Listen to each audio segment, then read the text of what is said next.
moi je suis Sébastien Lorquet, donc je suis ingénieur et je m'intéresse beaucoup à l'électronique et au logiciel libre. Et donc j'ai décidé de faire un blog qui s'appelle Open Makers Daily, c'est en anglais mais tant pis, qui présente ce qu'on appelle le matériel libre, en anglais le Open Hardware. Et c'est un concept qui est très développé aux États-Unis et qui se développe dans le monde entier. C'est assez novateur et ça concerne le matériel open source, c'est-à-dire que les designs, la conception de ces produits est disponible pour tout le monde. Exactement. Donc en fait c'est l'open source du logiciel qui est transposé au monde électronique ou industriel, et donc comme ça on va commencer à avoir des schémas, on va avoir un certain nombre de choses qui sont totalement libres et utilisables par tout le monde. Exactement. Alors il faut savoir que cette tendance de distribuer la conception des produits a disparu, mais c'était une situation très classique dans les années 50, 60, puisque quand on achetait une télévision, on avait le schéma avec. Ah oui? Oui.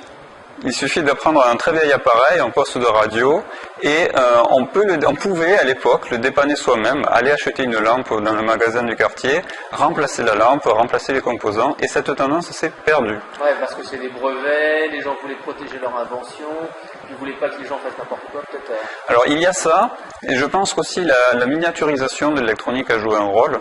Maintenant, un téléphone portable, on le démonte, on ne comprend plus rien, c'est trop petit. On ne peut plus rien faire, exactement. Mais ça fait un peu peur aux gens, ça. Alors qu'avec un petit peu de formation et un petit peu de partage, on se rend compte que faire de l'électronique d'une taille réelle, enfin, je veux dire réalisable et utilisable, c'est-à-dire un appareil moderne, c'est ça que je voulais dire, c'est tout à fait possible. Il suffit de s'y intéresser et de se mettre les moyens à disposition. Alors effectivement, on n'a pas ça chez soi dans son garage, mais heureusement, il y a ce qu'on appelle les hackerspaces, donc des espaces pour hackers, qui se développent. Et ça, c'est plutôt à l'étranger en fait. Pas du tout. Ça existe aussi en France. Il y en a plusieurs. Il y en a un particulièrement à Nanterre qui s'appelle l'Electrolab. C'est un groupe de personnes qui ont un local à eux et dans lequel ils se regroupent pour faire des expériences, pour faire du bricolage, pour faire de l'électronique.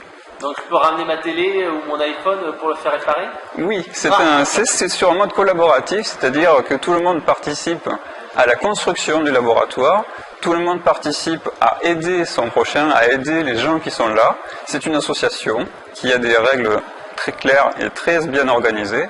Tout le monde peut participer pour recevoir de l'aide en retour. C'est un mode collaboratif. Okay. Voilà. Et donc, par l'intermédiaire de ces associations qui permettent d'avoir plus de moyens pour réaliser de l'électronique, je pense qu'il est tout à fait possible que de plus en plus de gens s'intéressent à ces problématiques et à l'électronique réalisable chez soi. Alors justement, comment vous faites, enfin toi qui es des chevaliers pour un petit peu démocratiser ce nouveau concept en France, comment tu fais pour te faire connaître? Tu as un blog, tu fais des réunions Oui, je commence à mettre en place mon blog. C'est très récent, ça fait moins d'un mois. Et ça demande pas mal de travail, j'avoue. Alors effectivement, j'ai de grands projets. Je veux développer ce blog, je veux le faire connaître. Je veux réussir à trouver des gens qui partagent la même passion que moi pour que nous puissions grandir ensemble et faire avancer des projets très intéressants. Parce qu'effectivement, quand on est tout seul, on peut essayer de mettre beaucoup d'énergie pour faire pousser ça. Mais si on est plusieurs, c'est beaucoup plus facile. Je sais qu'il y a des gens qui s'intéressent à ça. Mon intérêt et mon objectif, c'est surtout de les regrouper dans une communauté française, puisqu'il y a déjà des communautés internationales. Comme ça, vous soyez ensemble pour faire avancer le concept. Exactement. Alors, est-ce que tu as commencé, je sais pas, à ouvrir un compte Twitter, une page Facebook, un groupe? Oui. J'ai un compte Twitter qui a pour le moment pas beaucoup d'abonnés, mais j'espère que ça va très vite changer. Aujourd'hui, j'ai pris pas mal de contacts, je me suis mis dans un réseau et je pense que c'est un début et qu'il y a encore beaucoup de travail. Oui. Ouais, donc le blog pour se faire connaître un petit peu sur Internet, être positionné sur les mots-clés. Ensuite, des rencontres physiques et réelles pour mettre en place des partenariats. Voilà. Ensuite, Twitter pour se faire un petit peu reconnaître sur les mots-clés. Oui. Donc ça, c'est les 3 premiers leviers que tu as. Ensuite, les rencontres physiques avec cette fameuse association-là à Nanterre. Oui. C'est de fédérer les passionnés. Ouais. Est-ce qu'il y a d'autres leviers, d'autres outils que tu comptes utiliser? Alors oui, il y a quelque chose qui me semble très important, c'est la traduction d'informations en langue anglaise pour justement les partager avec un plus grand nombre de personnes de la communauté française.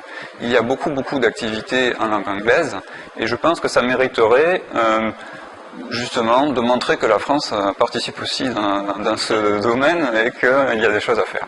D'accord. Alors si on veut avoir plus d'informations justement sur cette open source de l'électronique et du matériel, sur quel site on va justement? Alors on va sur le site www.openmakers au pluriel daily.org. Alors je vais faire un zoom tout de suite. Voilà. Ici, tout est beaucoup plus facile. D'accord. Merci pour toutes ces informations et à très bientôt. Je vous en prie, à bientôt.